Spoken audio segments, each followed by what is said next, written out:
Did you know space isn't completely silent? In the vacuum of space, there's no air to carry sound the way we hear it on Earth. But there's a twist.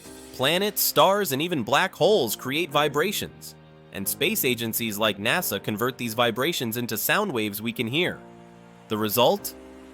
Eerie hums, low rumbles, and cosmic symphonies you wouldn't believe. Jupiter's magnetic field sounds like a roaring windstorm, and black holes hum at frequencies humans can't even naturally detect. So yes, the sound of space is real, and it's hauntingly beautiful. Hit like if you want to hear what a galaxy sounds like.